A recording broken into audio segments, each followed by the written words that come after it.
Have you ever felt so sick, so tired, and so alone that you almost gave up on everything, even your dream of speaking English? In this slow and simple real-life story, I will share how a serious illness in the United States changed my life, how someone quietly cooked for me every single day, and how love, culture, and small conversations helped me heal and learn English in the most unexpected way. A quiet life in America. Some people believe that the hardest part of learning English is grammar. Others think it is pronunciation. But in truth, the hardest moment usually arrives much earlier, when you feel tired, discouraged, and ready to quit. This video is a slow, real-life story about illness, loneliness, love, and how small daily conversations helped me keep learning English in the United States when life suddenly became very difficult. A few years ago, my life in America looked calm and ordinary.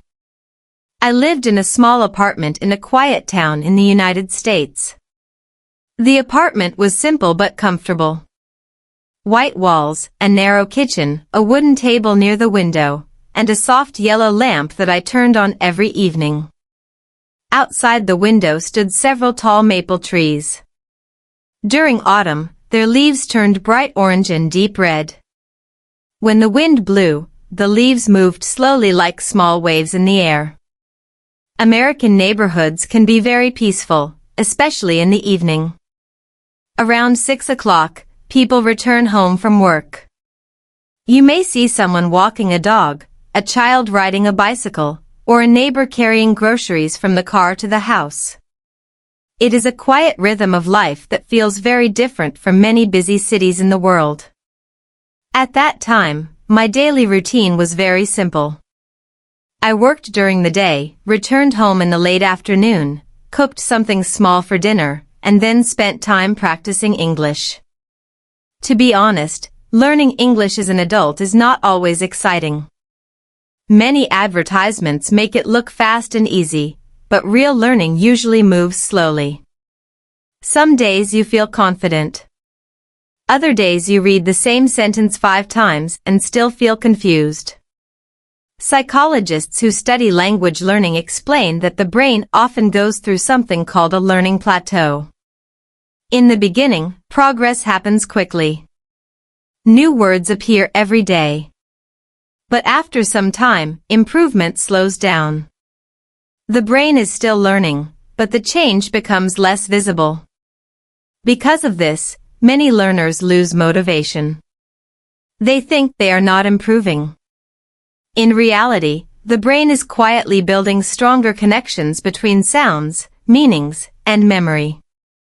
At that time, my English practice was very basic. Every evening I sat at the small wooden table near the window with a notebook and a cup of hot tea. I liked practicing when the outside world became quiet. The practice itself was simple. I read short sentences slowly, one by one. Today was a good day. I am learning English. I live in the United States. Then I repeated the sentences again, speaking a little louder. Many language researchers say that slow speaking is extremely powerful for learning. When speech slows down, the brain has more time to process grammar, pronunciation, and meaning. Stress levels drop, and memory improves. In other words, slow English helps the brain relax and learn at the same time. So every evening I practiced slowly.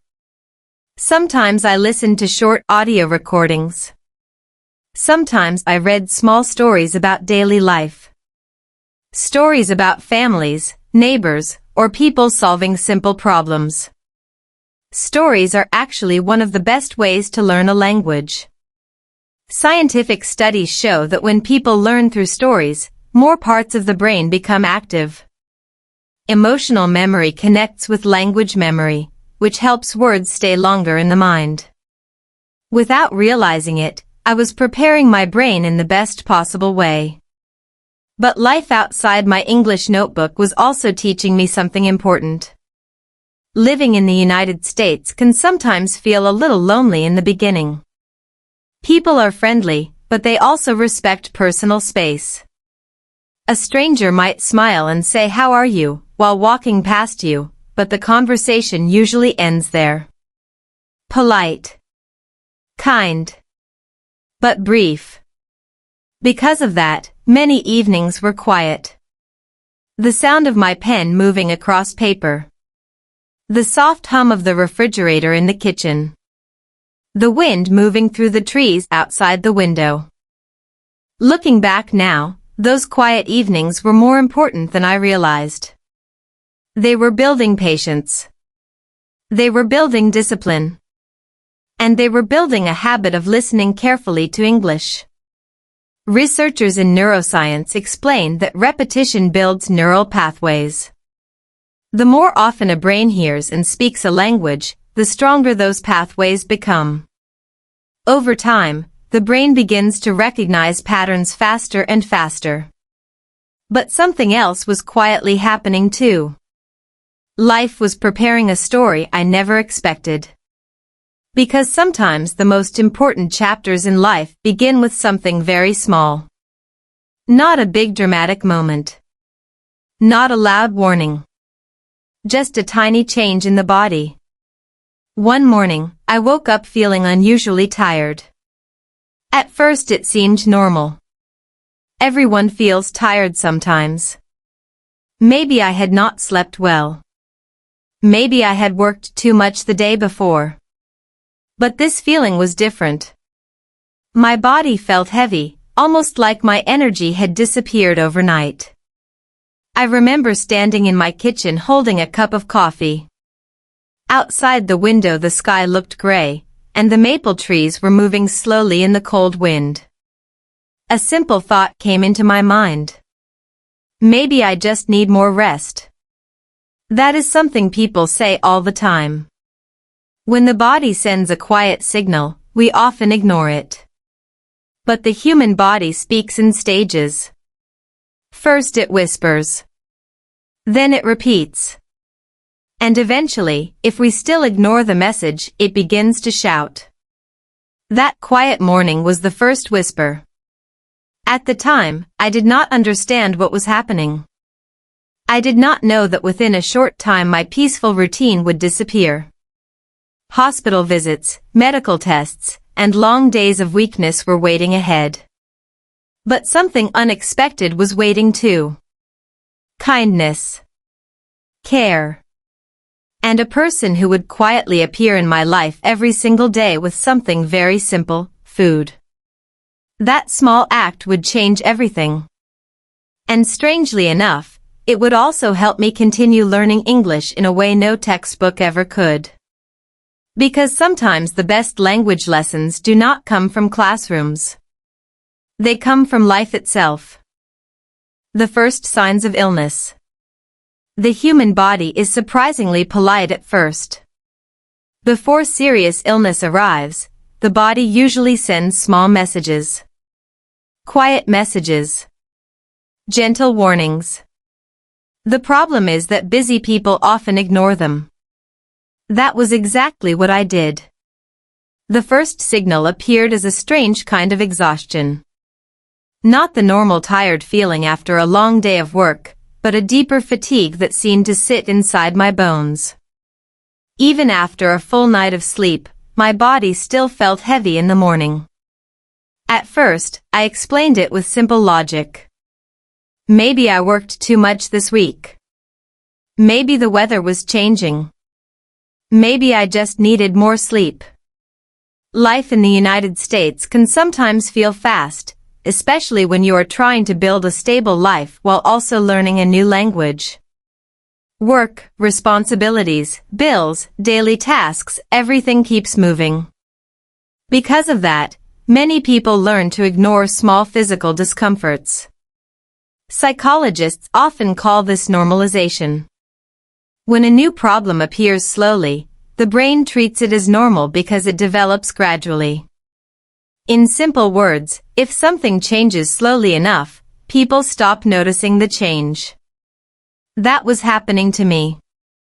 During the next few days, the tiredness continued.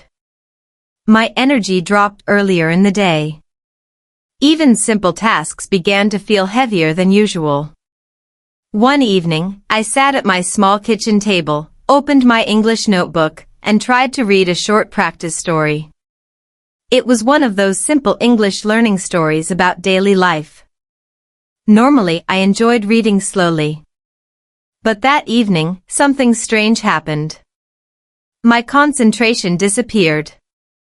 I read the same sentence 3 times, but my brain could not focus.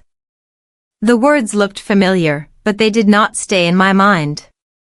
Cognitive scientists explain that when the body becomes physically weak, the brain often reduces non-essential activities first. Language processing requires energy. When the body is struggling, the brain sometimes shifts its priority toward survival and recovery. That means learning becomes harder. At the time, I did not understand the science behind it. I only noticed that my English practice felt more difficult than usual. So I tried something different. Instead of reading silently, I began speaking the sentences slowly out loud. Today, I feel a little tired. I am practicing English. I will improve slowly. Speaking slowly helped my brain stay connected to the meaning of each word. This is a technique many language teachers recommend. When learners speak slowly and clearly, the brain engages both listening and speaking systems at the same time. That double activity strengthens memory. So even though my body felt weak, I continued practicing. Just a few minutes each night. Nothing complicated. Simple sentences. Slow breathing. Calm repetition. Outside my apartment window, American life continued moving normally. Children waited for the yellow school bus in the morning. Cars passed quietly along the street. Neighbors waved politely while walking their dogs. Everything looked peaceful. But inside my body, something was slowly changing. A few days later, another symptom appeared. This time it was pain. Not sharp pain, but a deep discomfort that stayed in my chest and back. At first it felt like muscle tension, the kind that appears after working too long at a desk. I stretched my shoulders. I drank warm tea. I tried to rest more. But the feeling did not disappear. Medical researchers explain that early symptoms of illness often appear vague and confusing. The body signals discomfort before a clear diagnosis becomes possible. Because the signals are unclear, people often delay seeking medical help. That delay is very common. And I made the same mistake. Instead of visiting a doctor immediately, I decided to wait a few more days. During those days, I tried to continue living normally. Work during the day. Practice English in the evening. Sleep at night. But my body had other plans. One morning, something unusual happened. I woke up feeling dizzy. The room seemed slightly unstable, as if the floor had moved a little during the night. When I stood up, my legs felt weak. Walking to the kitchen required more effort than usual. That moment finally forced me to stop pretending everything was normal. I sat down at the kitchen table and stayed there quietly for several minutes. Sunlight was entering through the window, touching the edge of my notebook. My English sentences from the night before were still written on the page. I will improve slowly. Those words suddenly felt deeper than I expected. Because improvement is not only about language. Sometimes improvement means surviving a difficult moment. That morning, I made a decision.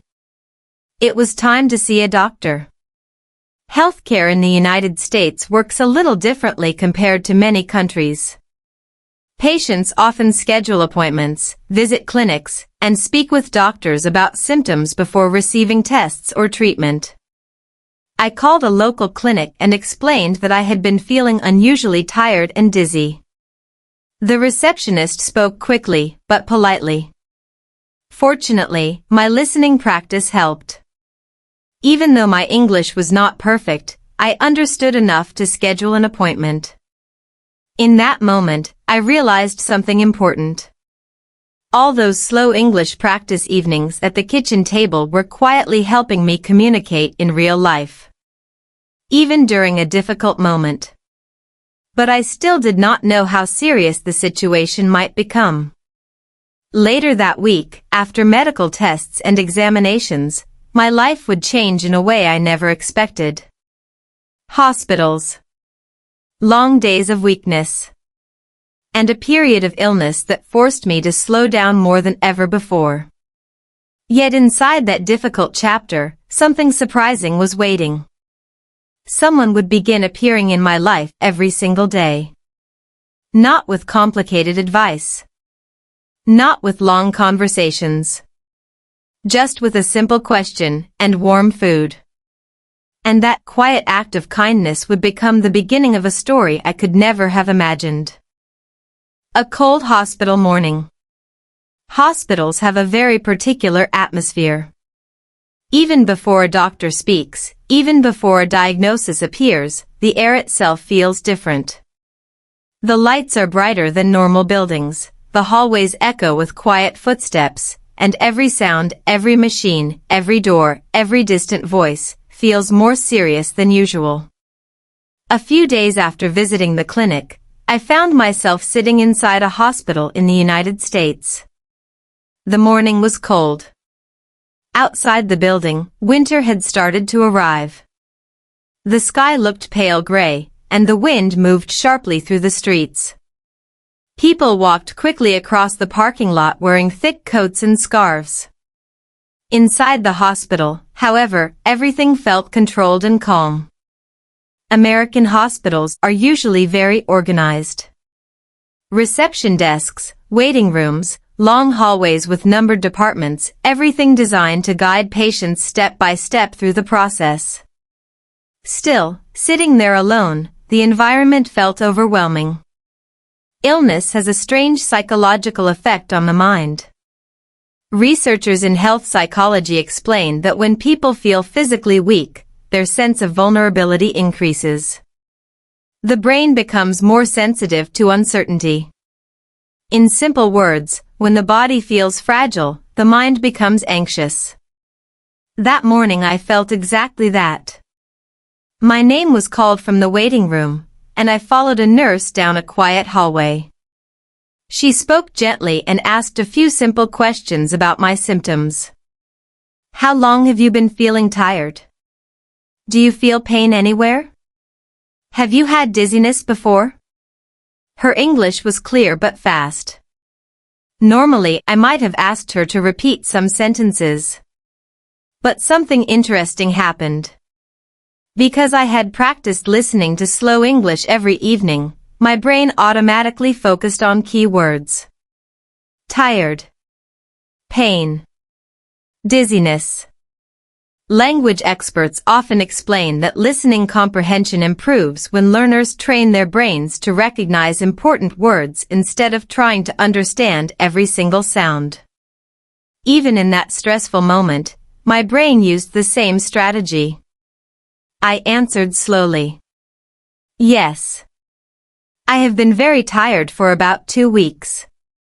Yes, sometimes my chest feels uncomfortable. The nurse nodded and typed notes into a computer. After that, more tests followed. Blood tests. A physical examination. Several questions about my health history. The process took time, and hospitals always involve waiting. Waiting for results. Waiting for doctors. Waiting for explanations. During those quiet waiting periods, the mind begins to wander. I remember sitting on the hospital bed looking at the pale blue wall in front of me.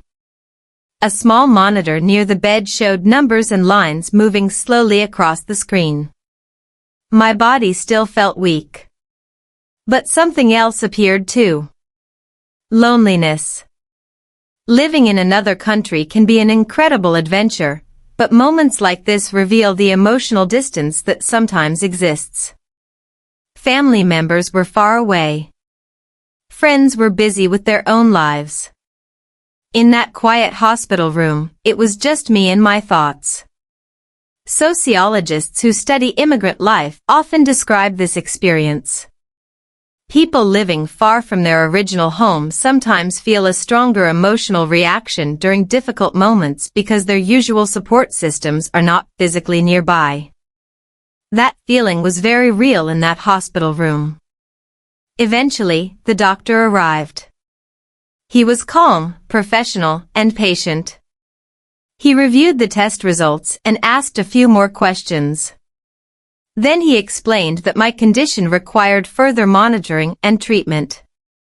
My body had been fighting a serious infection, which explained the extreme fatigue and dizziness.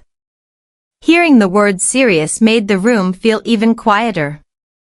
But the doctor also explained something important: the illness was treatable. Treatment would require rest, medication, and careful observation for a period of time. That meant my normal daily routine would have to stop. Work would pause. Activities would slow down. And my life would become centered around recovery. Leaving the hospital later that day felt strange. The cold air outside hit my face immediately, reminding me how weak my body still felt. Walking across the parking lot required effort. My legs moved slowly, almost cautiously. Back at my apartment, everything looked exactly the same. The wooden table. The small kitchen. The notebook where I practiced English. But the feeling inside the room had changed. The quiet apartment now felt larger, emptier. Illness does something interesting to the mind. Psychologists describe it as a forced slowdown. When the body becomes weak, daily routines disappear, leaving space for reflection. Suddenly there is more time to think. More time to notice silence. That evening I tried to continue my English practice. I opened the notebook and looked at the familiar sentences. I am learning English. I will improve slowly. But reading felt difficult. My body was tired, and my concentration disappeared after only a few minutes. Still, I spoke one sentence quietly. Today. I am not strong. Then I smiled slightly. Because the sentence was simple, but honest. And honesty is actually one of the most powerful tools in language learning. When learners speak about real feelings and real experiences, the brain connects language with emotion. That connection strengthens memory. So even though the sentence was short, it stayed in my mind. Night arrived early that day. The wind outside became stronger, and the temperature dropped. Winter was clearly arriving in the town. I lay down on the couch, wrapped in a blanket, listening to the quiet sound of branches moving outside the window. The doctor's words repeated in my mind. Rest. Recovery. Treatment. Life had suddenly slowed down. But the most unexpected part of this story had not happened yet. Because the next day, something surprising would begin. A knock on my door. A warm meal. And a simple act of kindness that would slowly change everything. Learning English in pain. Pain changes the rhythm of life in a very quiet way. It does not always arrive like a loud storm. Sometimes it enters slowly, like a heavy fog covering a city in the early morning. Everything still exists, the same apartment, the same furniture, the same street outside, but the energy inside your body feels different. After the hospital visit, my doctor gave clear instructions. Rest more. Take the medication every day. Avoid stress. At first those instructions sounded simple. But when your body is weak, even simple tasks can feel surprisingly difficult. The next few days became a strange mixture of silence, fatigue, and long hours of rest. I spent most of my time inside my small apartment. The winter air outside was cold and sharp, so I stayed near the heater, wrapped in a blanket on the couch. During those quiet hours, my brain began asking an uncomfortable question. Should I stop learning English for a while? That thought appears in the minds of many language learners when life becomes complicated. Work problems, health problems, family responsibilities, suddenly language learning feels less important. Psychologists explain that the brain naturally protects its energy during difficult periods. When the body is fighting illness, the brain tries to reduce activities that require extra effort. Learning a language definitely requires effort. But something inside me resisted the idea of stopping completely. Not because I was strong or disciplined. In truth, I was simply afraid that if I stopped practicing English for too long, it would become harder to start again. Language researchers actually confirm this fear. When people stop using a new language for long periods, the neural pathways connected to that language become weaker. The brain does not forget everything, but it becomes slower to recall words and structures. In other words, practice keeps the language alive. So instead of stopping, I decided to change my strategy. Before becoming sick, I usually practiced English for 30 or 40 minutes every evening. That was no longer possible. Now my body could only focus for about 10 minutes at a time. So I reduced the practice. 10 minutes. Sometimes even 5 minutes. That small decision made a huge difference. Cognitive scientists call this method microlearning. Instead of long study sessions, the brain receives small pieces of information repeatedly over time. These short sessions reduce mental fatigue and allow the brain to process language more comfortably. For someone recovering from illness, this method was perfect. Every morning, after waking up and taking my medication, I sat at the small wooden table near the window. The winter sunlight entered slowly, touching the edge of my notebook. The room was quiet. Outside, the street looked almost empty because of the cold weather. And inside, I began my small English practice. I spoke very slowly. Good morning. Today is cold. I am resting. Each sentence felt simple, almost childlike. But something interesting happened during those moments. Because my body was weak, my brain focused more carefully on each word. I listened to my own pronunciation. I noticed the rhythm of the sentence. I repeated each phrase slowly until it felt natural. Researchers studying language acquisition explain that slower speech activates deeper listening processes in the brain. When learners slow down, they become more aware of individual sounds and sentence patterns. That awareness improves pronunciation and comprehension at the same time. So even though my practice was shorter, it became more focused. One morning, while practicing near the window, I noticed snow beginning to fall outside. It was the first snow of the season. Soft white flakes drifted slowly through the air, landing on the street and the branches of the maple trees. Within minutes, the entire neighborhood looked different, quieter, softer, almost peaceful. Winter in the United States can feel magical during the first snowfall. Children sometimes run outside to build snowmen.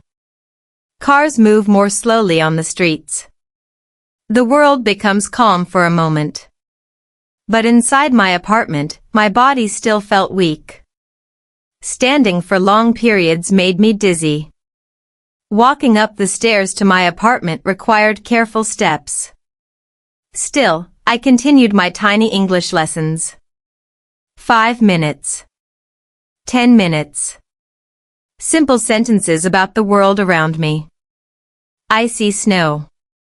The trees are white. Today I feel a little stronger. That last sentence became my favorite. Because improvement during illness is rarely dramatic. Recovery happens slowly, almost invisibly. But small improvements still matter. Medical researchers explain that positive language can influence emotional resilience during recovery. When people describe progress, even small progress, the brain releases chemicals that support motivation and emotional stability. In simple terms, hopeful words help the brain stay calm. Those short English sentences became more than language practice. They became a quiet conversation between my mind and my body. But the most surprising moment of that week had not happened yet. One afternoon, while I was resting on the couch, a sudden sound broke the silence. Knock. Knock. Someone was at the door. That was unusual. I did not expect visitors, especially during a cold winter afternoon. Slowly, I stood up and walked toward the door. When I opened it, I saw something that immediately surprised me. A person standing there, holding a warm container of food. And that moment would begin a daily routine I never expected.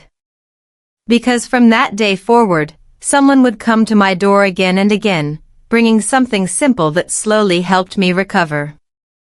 Food. Care. And quiet conversation. Someone knocked on my door. Silence has a way of making small sounds feel bigger than they really are. During those days of illness, my apartment had become extremely quiet.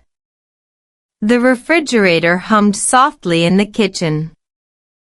Occasionally the wind pushed against the window.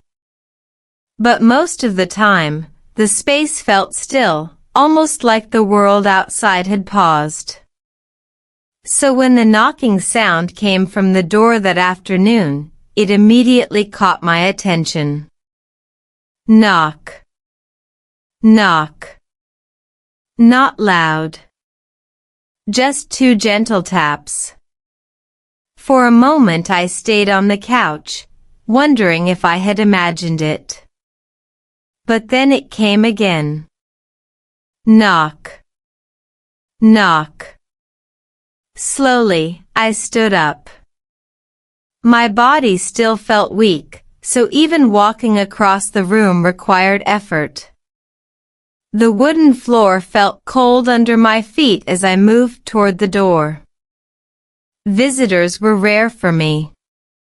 Living in the United States, especially in a quiet neighborhood, people usually respect privacy. Neighbors are friendly, but they do not often knock on your door without a reason. So I felt curious and a little confused. When I opened the door, cold winter air rushed into the apartment. And standing there was someone I recognized. It was a neighbor from the same building. We had only spoken a few times before, short conversations in the hallway or near the mailbox downstairs. The kind of polite exchanges that happen between neighbors. Hello. Nice weather today. Have a good evening. Nothing deep. Just small moments of everyday politeness. But that afternoon, the situation was different. The neighbor was holding a small food container, and warm steam was rising slowly from the top. Hi, the neighbor said gently. I heard you haven't been feeling well. For a second, I felt surprised. How did you know? I asked slowly. The neighbor smiled. The building manager mentioned it. He said you went to the hospital this week. In many American apartment buildings, people sometimes notice when someone has been sick or absent. Small communities form quietly. Even when people do not speak often, they still observe and care in subtle ways. The neighbor lifted the container slightly. "I made some soup," they said. It's simple, but warm food helps when someone is sick. For a moment, I did not know what to say. Acts of kindness can feel almost shocking when you are not expecting them. Psychologists call this the kindness surprise effect. When a person receives unexpected help, the brain releases chemicals like oxytocin and dopamine. These chemicals increase feelings of trust, warmth, and emotional safety. In other words, kindness literally changes how the brain feels. Standing at that doorway, feeling weak and tired, I suddenly felt something else. Relief. "Thank you," I said quietly. My English was slow, but the words were sincere. I invited the neighbor inside for a moment to escape the cold air. The apartment was warm, and the smell of the soup quickly filled the small kitchen. It smelled comforting. Vegetables. Chicken. Something simple and homemade. In the United States, homemade soup is often a traditional way to help someone who is sick. Families cook soup for relatives. Friends bring soup to neighbors. It is easy to digest, warm, and comforting. Small cultural traditions like this can say a lot about a society. While placing the container on the kitchen table, the neighbor asked a few simple questions. "How are you feeling today? Did the doctor give you medicine?" The conversation was slow, but friendly. Interestingly, this small conversation became another unexpected English lesson. Because the situation was real, my brain focused carefully on every word. Real-life conversations activate stronger language memory than artificial exercises. Language researchers often explain that emotional context improves language retention.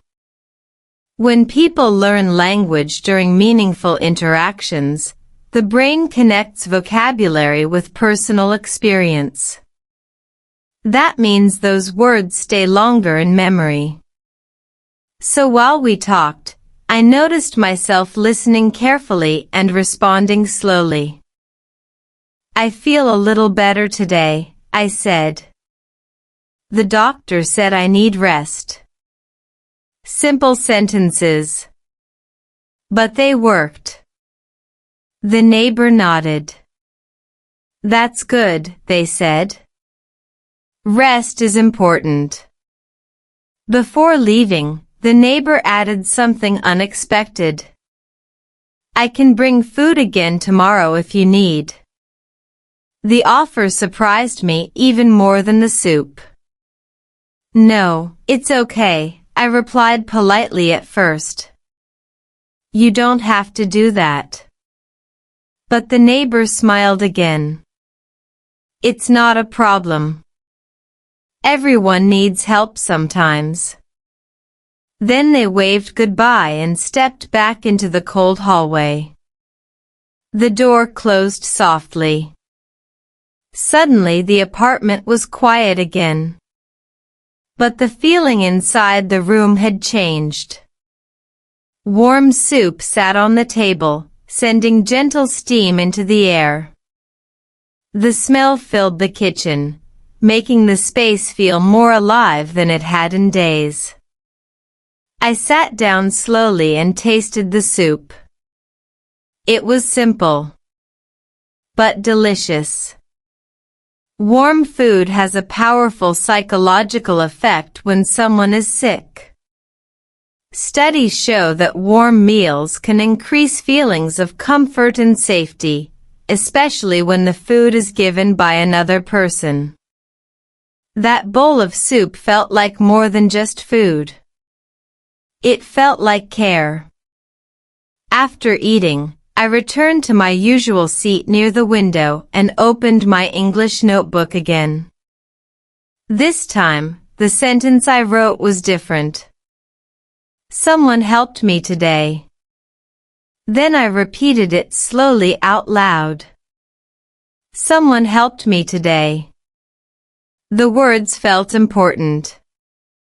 Because sometimes language learning is not only about grammar or vocabulary. Sometimes it is about learning how to describe the kindness we receive. But I still did not realize something surprising. That visit was not going to be a one-time event. The next day, there would be another knock on the door. And another warm meal. And slowly, a quiet routine would begin, one that would change both my recovery and my life in ways I never expected. The meals that saved me. Warm food has a strange emotional power. It is not just about nutrition or calories. Something deeper happens when a person receives a meal from someone who genuinely cares. The warmth of the food seems to travel beyond the stomach and reach the mind.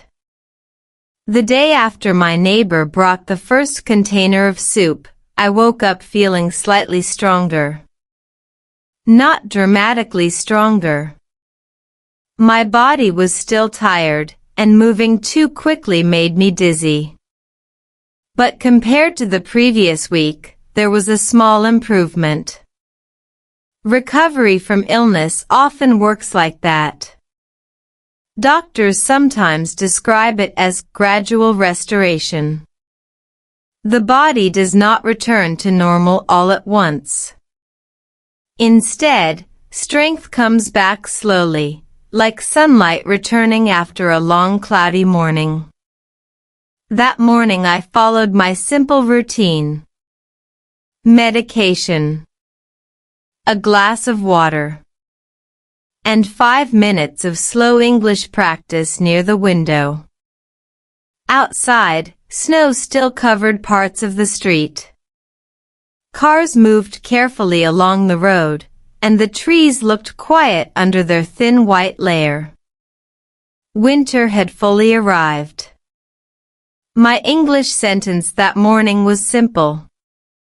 Today I feel a little better. I repeated it 3 times, slowly. Language learning experts often recommend repetition because the brain strengthens memory through repeated exposure.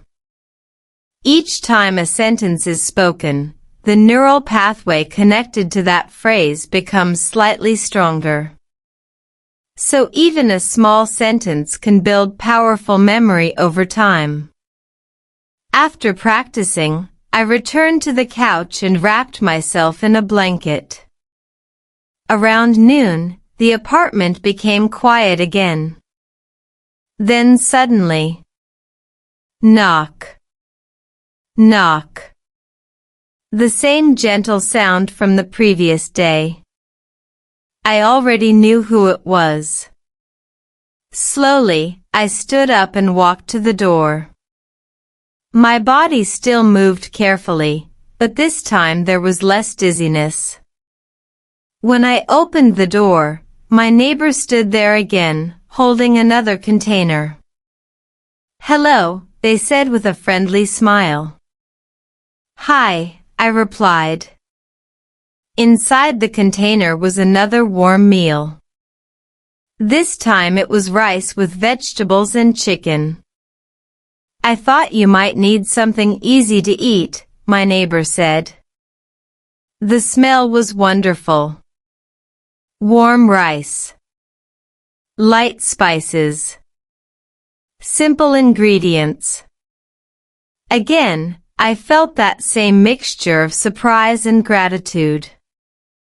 You really didn't have to do this, I said slowly. The neighbor laughed gently. It's okay.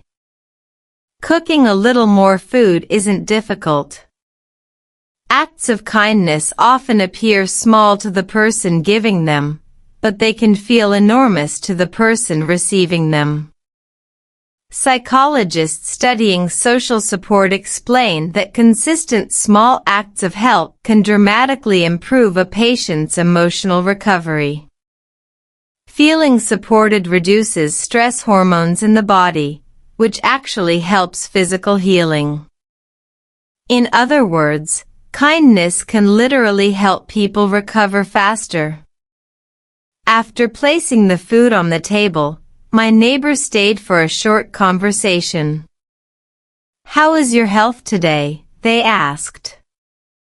A little better, I answered. I am resting a lot. The conversation remained simple, but something interesting began to happen.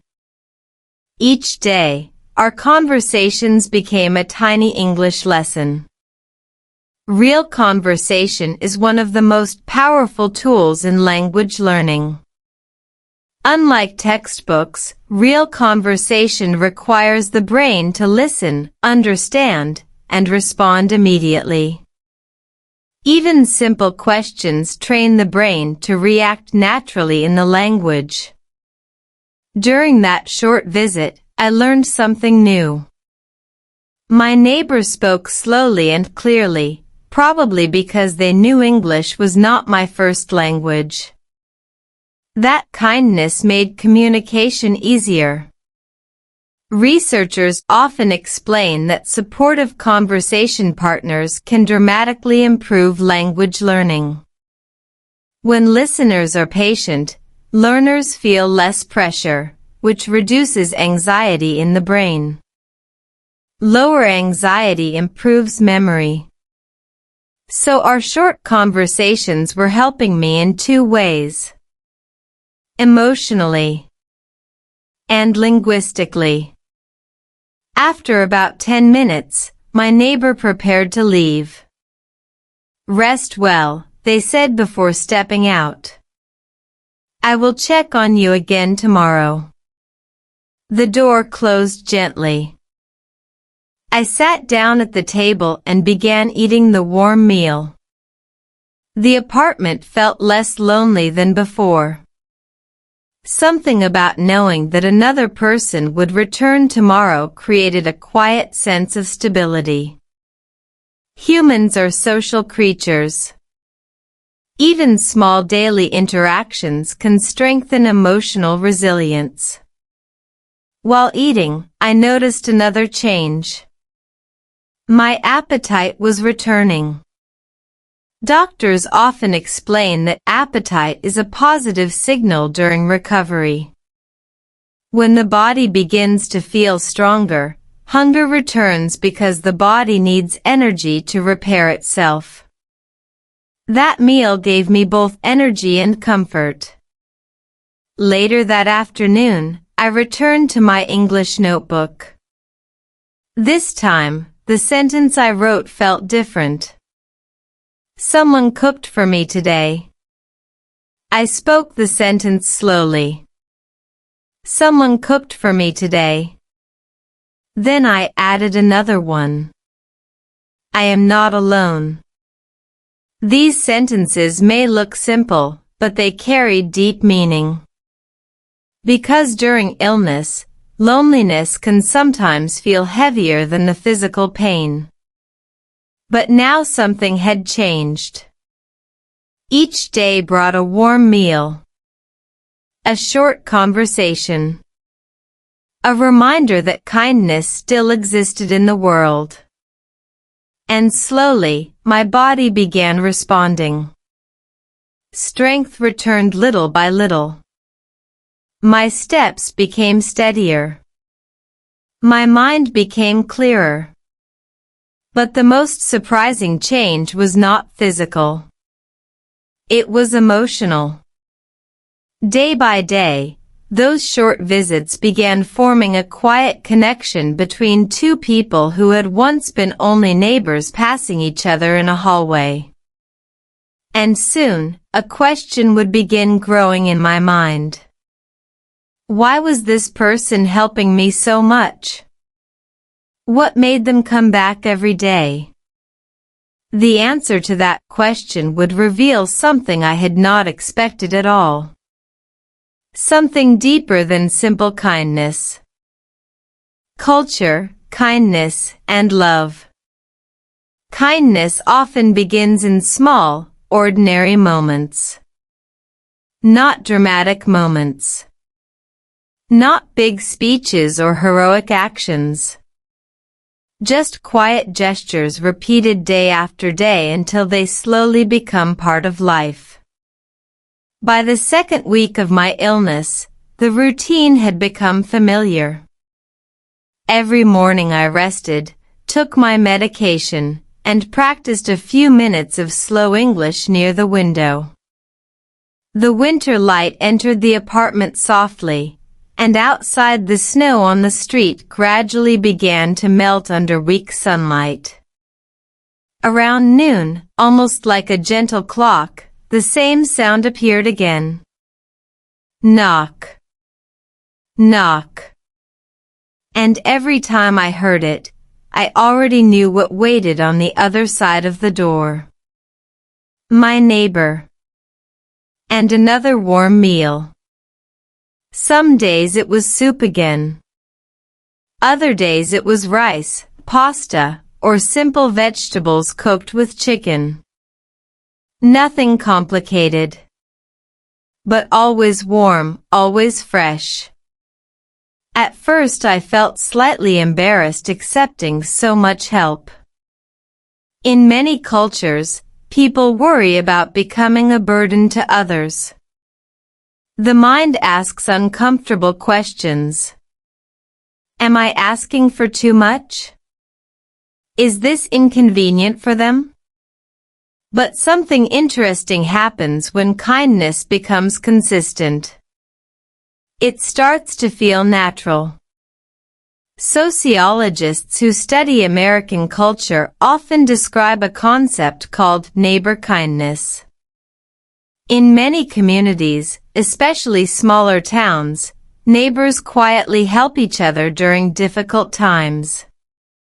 The help may look small, bringing food, checking on someone, helping with small tasks, but these actions create invisible networks of support. Those networks make communities stronger. One afternoon, while my neighbor placed another container of food on the kitchen table, I decided to ask something that had been on my mind. Why do you keep helping me? I asked slowly. My English sentence was simple, but the question was sincere. The neighbor paused for a moment, thinking. Then they smiled. Because someone helped me once too. That answer surprised me. They explained that several years earlier, they had also gone through a difficult period in life. A time when work problems and health issues had created stress and loneliness. During that time, another neighbor had done something very similar. Bringing food. Checking in. Offering small conversations. That person told me something I never forgot, my neighbor said. What did they say? I asked. They said kindness is like planting seeds. One day the seed grows somewhere else. That sentence stayed in my mind. Kindness is like planting seeds. Psychologists studying human behavior often confirm this idea. When people receive kindness, they are more likely to show kindness to others later. This effect is called prosocial contagion. One positive action spreads through a community like a quiet chain reaction. In simple words, kindness creates more kindness. After that conversation, something in our daily visits changed slightly. The conversations became longer. Still simple, still slow, but more relaxed. Sometimes we talked about food. Sometimes about the weather. And sometimes about cultural differences between countries. Cultural exchange can be a fascinating part of immigrant life in the United States. Every conversation becomes a small window into another perspective. One afternoon we talked about winter traditions. In my country, I explained slowly, winter is not this cold. My neighbor laughed. American winters can be intense. Then they asked something curious. What food reminds you of home? The question made me think for a moment. Food often carries emotional memory. Scientists explain that the brain connects taste and smell with powerful memory centers. That is why certain foods instantly remind people of childhood or family moments. I described a few traditional dishes from my culture. My neighbor listened with interest. Then they said something unexpected. Maybe you can teach me to cook one of those someday. The idea made me smile. At that moment I realized something important. Our daily routine had quietly changed from simple help into friendship. Friendship often grows slowly, especially between adults. There is no dramatic moment when it suddenly appears. Instead, it develops through repeated shared experiences. Short conversations. Small acts of care. Moments of honesty. Language learning researchers also note that friendships can dramatically accelerate language improvement. When learners speak with friends instead of teachers, conversations become more natural. The brain stops worrying about perfection and focuses on communication. That shift reduces anxiety and improves fluency. And that was happening to me. Our conversations were still simple, but my listening improved. My responses became faster. My confidence grew. One afternoon, after finishing the meal my neighbor brought, I opened my English notebook again. This time I wrote a longer sentence. My neighbor is very kind. Then I added another. Kindness can change a person's life. I read the sentences slowly out loud. Outside the window, the winter sun was beginning to set, painting the sky with soft orange colors. For the first time in many days, I felt something stronger than weakness. Hope. Recovery was still slow. My body was not fully strong yet. But something emotional had changed. The apartment no longer felt empty. Because every day, someone would knock on the door. Every day, there would be warm food. And every day, our conversations became a little more personal. Without realizing it, something deeper than friendship was slowly beginning to grow. But I still had one question in my mind. A question I had not yet asked. Why did this person care so much? And the answer to that question would soon reveal something surprising. something that would change the direction of this story completely. My English slowly improved. Recovery rarely happens in one dramatic moment. There is usually no single morning when you wake up and suddenly feel completely strong again. Instead, improvement arrives quietly. A little more energy one day. A little clearer thinking the next. And sometimes, the first place you notice progress is not in your body, but in your words. By the third week of my recovery, something interesting began to change. My English was improving. Not in a sudden, magical way. I was not speaking fast or using complicated vocabulary. But my brain felt more comfortable during conversations. Before getting sick, I often needed several seconds to translate ideas from my first language into English. My mind moved slowly between the two languages like a careful traveler crossing a narrow bridge. But now something different was happening. When my neighbor asked a simple question, the answer sometimes appeared in English directly. No translation. Just a natural response. Language scientists explain this stage as an important shift in second language learning. At the beginning, learners depend heavily on their first language. The brain translates every thought. But with enough exposure and repetition, the brain begins creating independent pathways for the new language. When that happens, the learner starts thinking directly in the new language. Even if the sentences remain simple.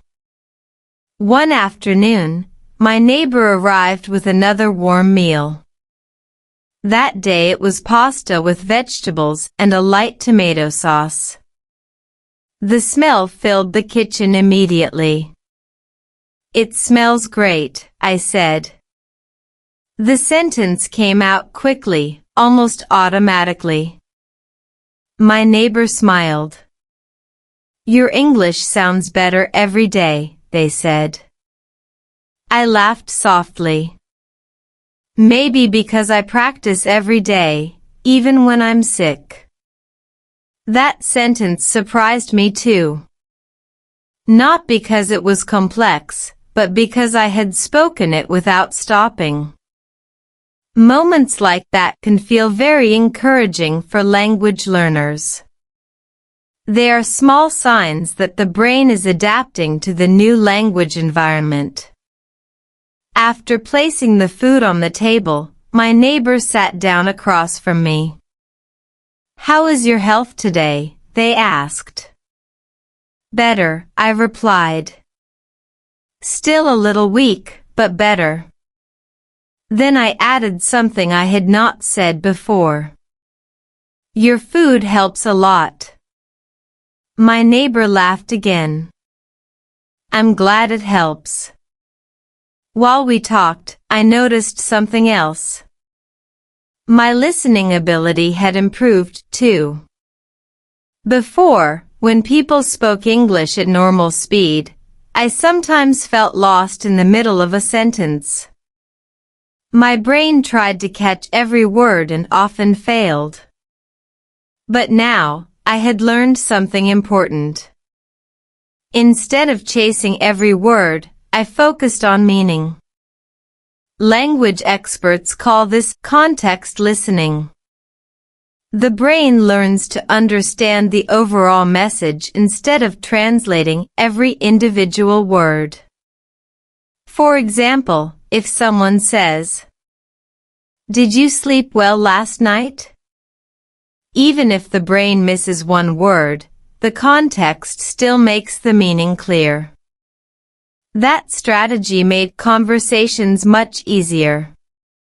Interestingly, my illness had forced me to practice exactly that skill. Because during the early days of weakness, my brain did not have enough energy to analyze every word carefully. It learned to understand the general meaning instead. Sometimes difficult situations create unexpected advantages. Later that afternoon, after finishing the meal, I returned to my small English notebook near the window. Snow outside had almost disappeared now.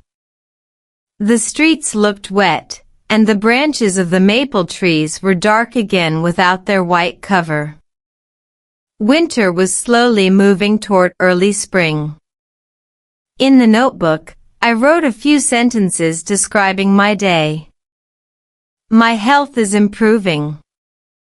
My neighbor helps me every day. I am learning English through real life. Writing personal sentences is one of the most effective language learning techniques. Studies show that the brain remembers vocabulary better when it is connected to personal experiences. The sentence becomes part of a real memory, not just a random example from a textbook. After writing, I read the sentences out loud. Slowly. Clearly. The apartment felt warm and peaceful. At that moment, something interesting happened in my mind. I began imagining the future again. During the worst days of illness, the mind often focuses only on survival and recovery. Long-term plans disappear temporarily. But now, my thoughts began looking forward again. Returning to work. Walking outside without feeling weak. Living normally again. And maybe, continuing those daily conversations with my neighbor even after my health fully returned. Because something had quietly changed between us. Those daily visits had started as simple acts of kindness. Then they became friendly conversations. Now they felt like something deeper. Not exactly romance yet, but a connection that neither of us had expected. Still, one important question remained in my mind. A question that had been growing stronger each day. Why did my neighbor choose to help me so consistently? Was it only kindness? Or was there another reason behind those daily visits and warm meals? Soon, I would finally gather the courage to ask that question directly. And the answer would surprise me more than anything else in this story. Winter, family, and hope. Winter in America has a very special feeling. At first, the cold seems harsh and uncomfortable. The wind cuts through the streets, the sky turns pale gray, and the days become shorter. But if you stay long enough, you begin to notice something beautiful hidden inside the season. Winter slows everything down. People spend more time indoors. Families gather around warm meals. Lights glow softly through the windows of houses in the evening. The outside world becomes quieter, and life inside homes becomes warmer. By the 4th week of my recovery, winter was still present, but the atmosphere around me felt different. My body had grown stronger. Not completely healthy yet, but stronger than before. Walking across the apartment no longer made me dizzy. I could stand longer while preparing tea or washing dishes. Even climbing the stairs outside my building felt easier. Doctors often explain that the body heals in stages. After the most difficult period passes, energy begins returning gradually. Muscles regain strength, the immune system stabilizes, and the brain starts feeling clearer. For me, the improvement felt almost like waking up from a long sleep. And during this time, my daily routine with my neighbor continued. Almost every afternoon, around the same hour, the familiar sound returned. Knock. Knock. It had become one of the most comforting sounds in my life. When I opened the door that day, the air outside felt slightly warmer than previous weeks. The snow had almost disappeared from the sidewalks, leaving small patches of water reflecting the cloudy sky. My neighbor walked in with another warm meal. "Hello," they said with a friendly smile. "Hello," I replied. Today the food was simple roasted vegetables with rice and grilled chicken. The smell filled the apartment again, turning the small kitchen into a warm and welcoming space. While placing the food on the table, my neighbor noticed something. "You look stronger today." "I feel stronger," I answered. That small sentence carried a lot of meaning. Because strength during recovery is not only physical. It is emotional too. Hope begins returning.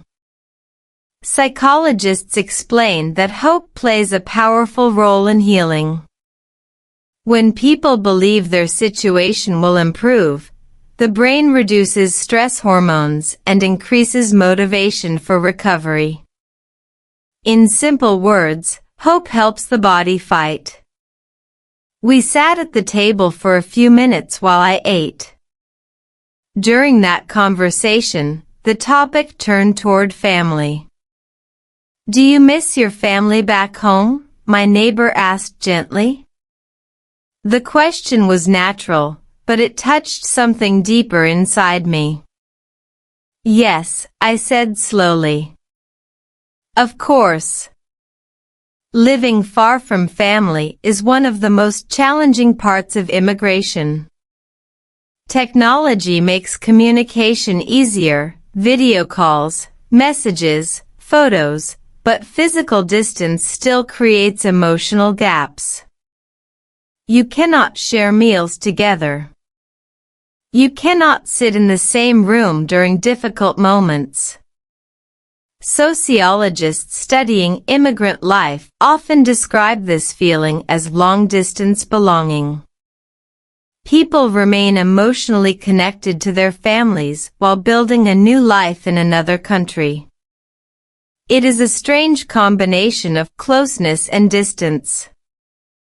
"My family worries about me," I continued. "But I tell them I'm okay." My neighbor nodded. "That's good," they said. "Families always worry." Then they added something thoughtful. "But sometimes, new families appear in unexpected places." That sentence stayed in the air for a moment. New families appear in unexpected places. I understood what they meant, but neither of us explained it further. Some ideas are clear without needing many words. Instead, the conversation shifted to something lighter. We talked about American holidays. About winter traditions. About how many families gather for big meals during celebrations. In the United States, family gatherings often center around food. Thanksgiving dinners, Christmas meals, weekend barbecues, these traditions create strong emotional connections between people. Food becomes more than nutrition. It becomes a symbol of belonging. While listening, I realized something important. Those daily meals my neighbor brought were slowly creating a similar feeling. Not exactly family, but something close. After finishing the meal, I washed the dishes while my neighbor stood near the window looking outside. "Spring will come soon," they said. I looked out at the street. The trees still looked bare, but the air did seem slightly softer than before.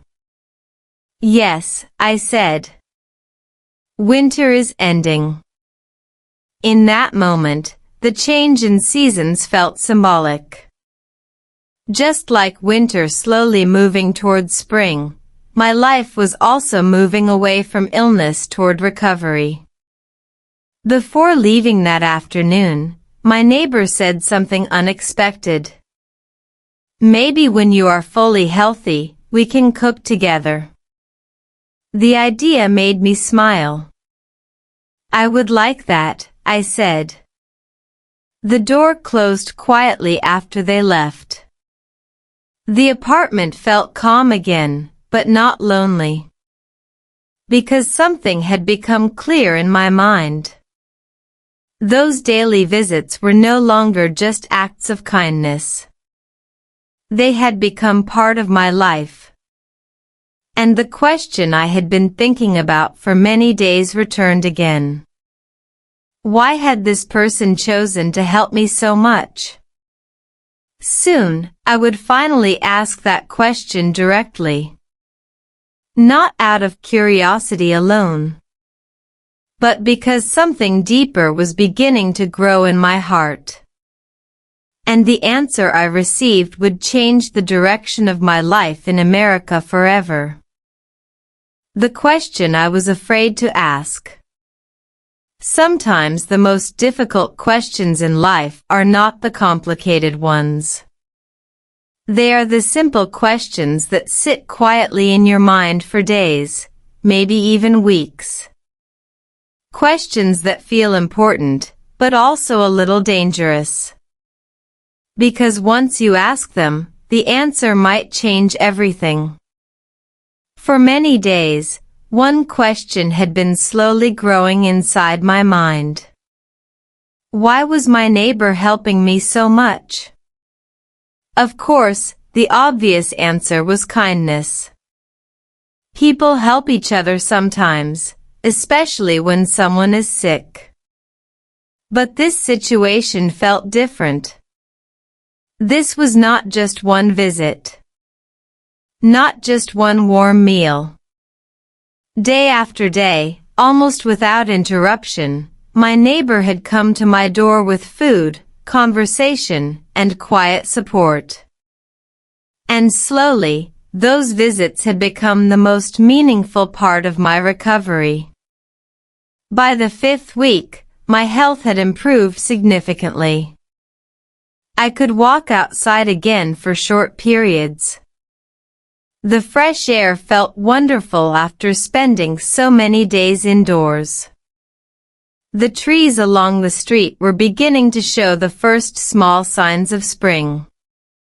Tiny green buds were appearing on the branches. Life was returning to the neighborhood.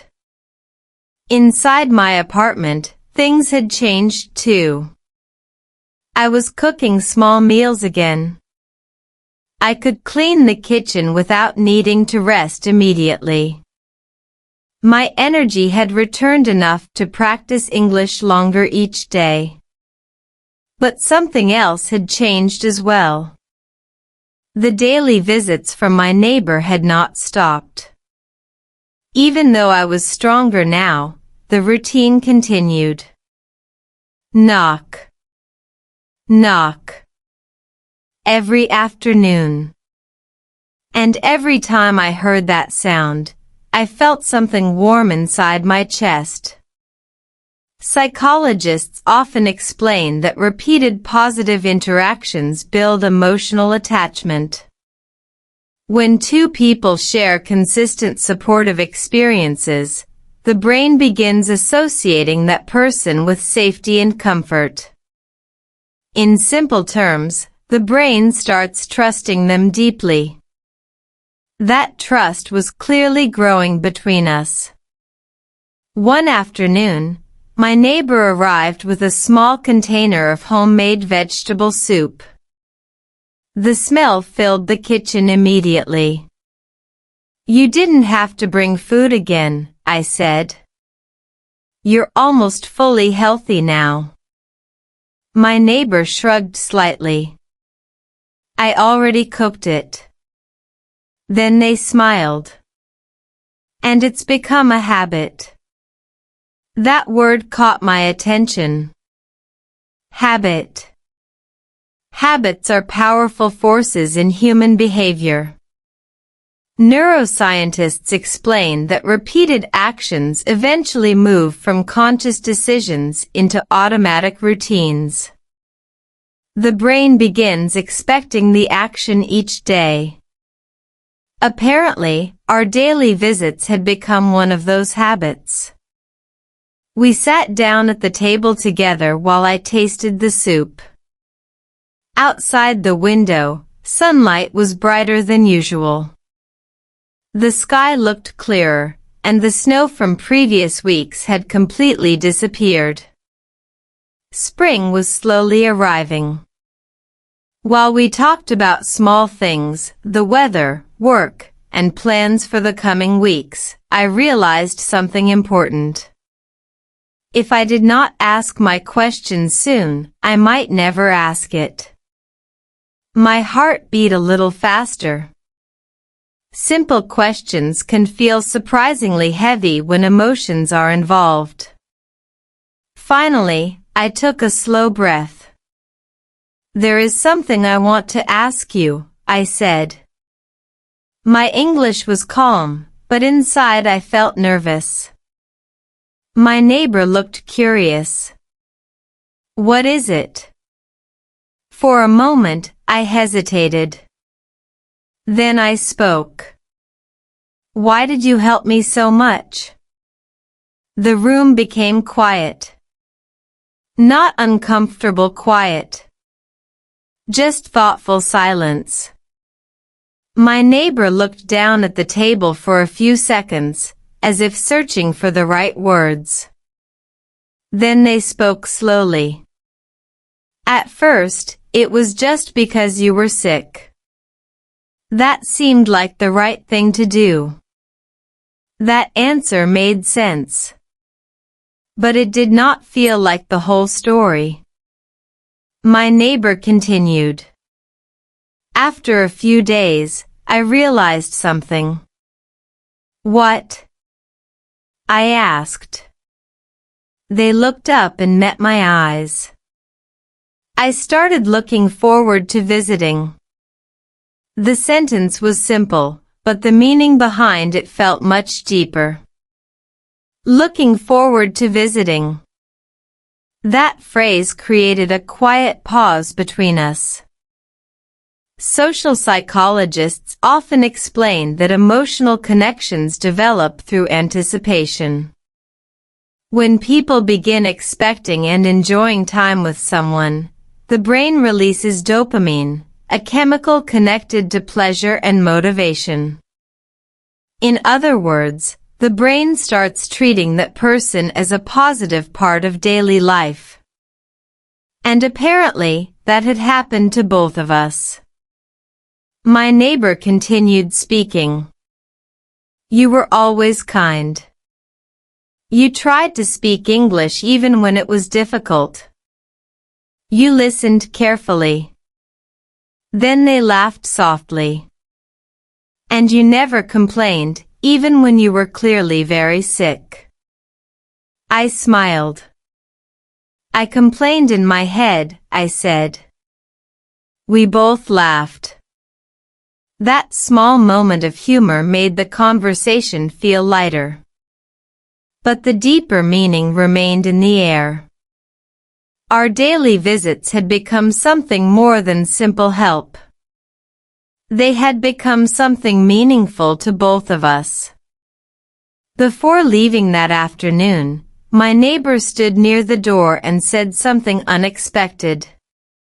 "Now that you're getting stronger, maybe we can spend time together outside too."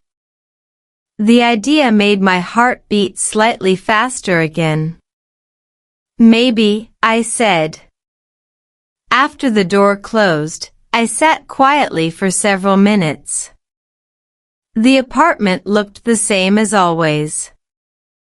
But something inside my life had shifted. Because the answer to my question had revealed something important. Those daily meals had not just been acts of kindness. They had been the beginning of something deeper. Something that neither of us had planned. And soon, that quiet connection would grow into something even more surprising. A love that grew quietly. Some love stories begin with fireworks. Loud music, dramatic meetings, instant attraction. The kind of scenes people often see in movies. But real life usually writes its stories in a quieter way. Sometimes love begins with something simple, like a bowl of soup placed on a kitchen table. By the time spring fully arrived in our neighborhood, my health had improved dramatically. The trees outside my apartment were no longer bare.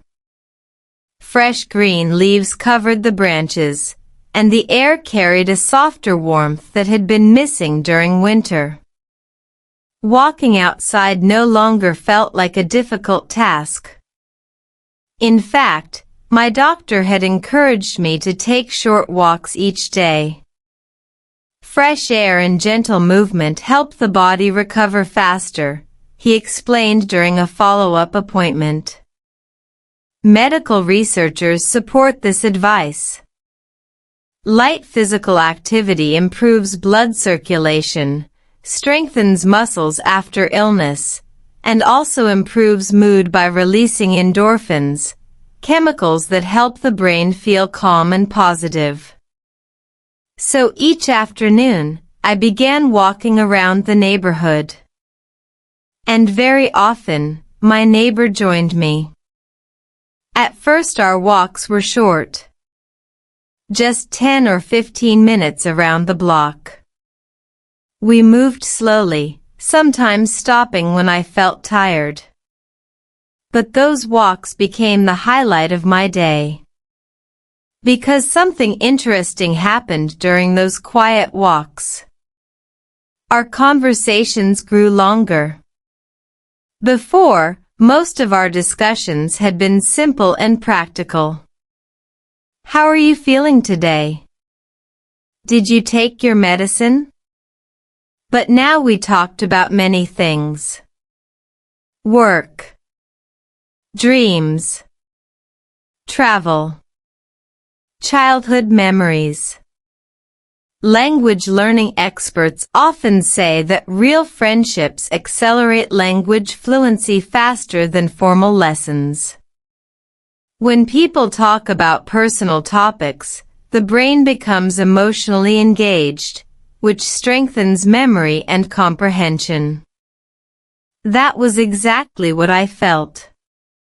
Without realizing it, I was speaking English more naturally than ever before. Sometimes I still made grammar mistakes. Sometimes I paused to search for the right word. But the conversation continued smoothly. One evening during a walk, the sunset painted the sky with deep orange and pink colors. The neighborhood looked peaceful. Children were riding bicycles along the sidewalk, and someone nearby was cooking dinner. The smell of grilled food floated gently through the air. We sat down on a small wooden bench near a park. For a few moments, neither of us spoke. Comfortable silence is a strange but beautiful thing. It usually appears only when two people feel completely relaxed around each other. Finally, my neighbor said something thoughtful. "You look very different now." I laughed. "Healthier?" "Yes," they said. but also happier. That made me think. During the weeks of illness, life had felt fragile. Each day was about resting, recovering, and hoping the body would grow stronger. But now something new had appeared in my life. Joy. Psychologists explain that recovery often creates a renewal effect. After surviving a difficult period, people begin appreciating small moments more deeply. A warm meal. A sunny afternoon. A conversation with someone who cares. All these things begin feeling more valuable. That evening, my neighbor said something that made my heart beat a little faster. "I'm glad I knocked on your door that first day." "So am I replied. It was the truth. Because that small moment had changed everything. Then my neighbor added something quietly. "I almost didn't." That surprised me. "Really?" I asked. "Yes," they said. "I wasn't sure if it would bother you." Social psychologists often describe this hesitation as the kindness barrier. Many people want to help others, but they worry about being intrusive or unwelcome. Fortunately, that day my neighbor decided to knock anyway. And that decision had slowly built something neither of us expected. During the following weeks, our routine changed again. We still shared meals sometimes, but now we also cooked together. One evening we prepared a dish from my culture. Another night we tried one of my neighbor's favorite recipes. Cooking together created a new kind of conversation. Cut the vegetables like this. Add a little salt. Try this flavor. Language learning continued naturally through those activities. Because the brain learns quickly when language connects with physical action and real experiences. Eventually, a moment arrived when both of us realized something important. Our connection was no longer just friendship. One quiet evening in the kitchen, while preparing dinner, my neighbor looked at me and said something very simple. "I think I care about you." The sentence was short, but the meaning behind it felt enormous. For a moment I did not speak. Then I answered honestly, "I care about you too." That was the beginning of our relationship. No dramatic music. No fireworks. Just two people standing in a warm kitchen, surrounded by the smell of food, smiling at each other. Sometimes love grows exactly like that. Quietly. Patiently. Through small acts of kindness repeated day after day. But our story still had one more chapter waiting ahead. A chapter that would turn this unexpected connection into something even more meaningful. Because the person who once knocked on my door with a bowl of soup would soon become part of my life in a way I had never imagined. A happy ending in America. Life rarely announces its happiest moments in advance. There is no calendar notification saying, "Today your life will quietly change forever." Most of the time, the most meaningful changes happen slowly, almost invisibly, until one day you look back and realize how far you have come. When I think about those weeks of illness now, it almost feels like another life. The weakness. The hospital visits. The quiet apartment filled with long hours of rest. At that time, the future felt uncertain.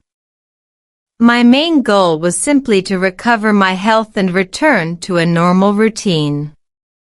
But life had a much bigger plan waiting. By early summer, my recovery was complete. My doctor confirmed that my body had healed well.